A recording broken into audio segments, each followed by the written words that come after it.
Hi Matt, how are you? Good, thank you, Tanya. That's good. I'm here today with Matt Nelson, and Matt works as a Law Enforcement Supervisor. That's right.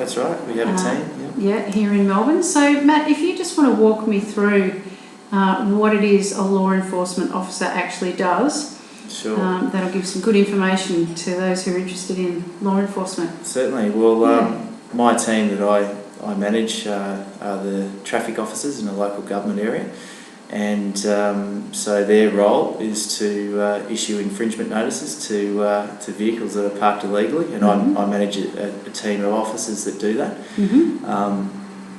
So there's some challenges involved in that, and the staff have to deal with a lot of issues out in the street, and sometimes I have to counsel them in some of those when those issues arise. But overall it's an interesting role, and a lot of it is how that you deal with conflict and how that you treat people. Yeah, so I'd imagine communication would be a really important skill. Definitely. Yeah. And just a customer service outlook. Yep. And it's almost about trying to change the public opinion of the role of a traffic officer.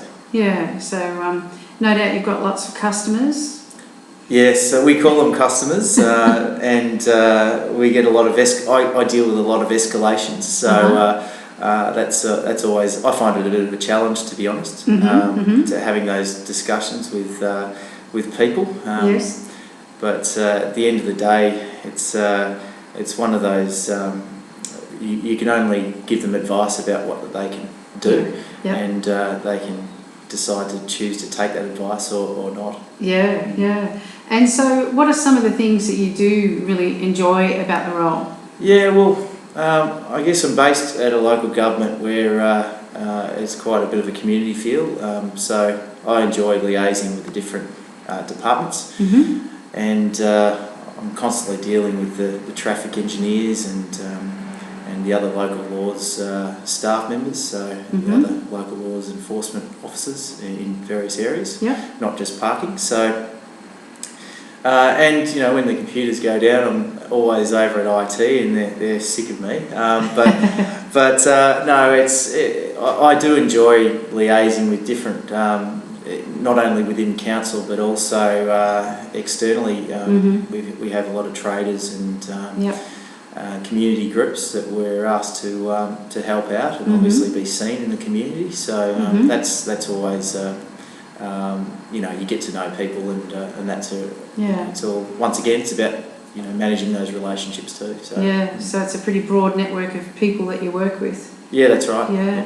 And so what would be some of the challenges? I guess if someone was thinking about getting into law enforcement, what would be some of the real nuts and bolts, that you might tell them so that they've got a realistic idea of what it would be like to work in your job? Definitely. I think, for one, you need to have a thick skin. Right. You need to be able to handle conflict. Yes. And so some, a little bit of experience of handling that can go a long way. Yeah. And just being able to manage those situations and dealing with customers. So customer service skills are really, really important. Yeah.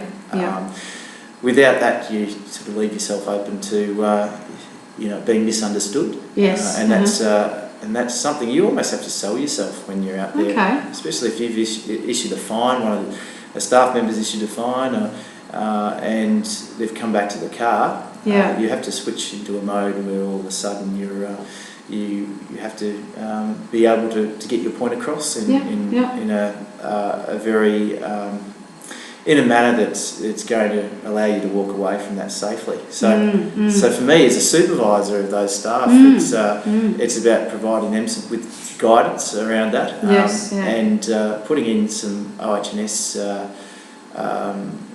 some strategies and some extra training and identifying where the needs are for the staff. So it's pretty important that I sort of try and get around, and the guys work autonomously, so it sometimes has its challenges, so I'm trying to get out there and see how they're going. Yeah.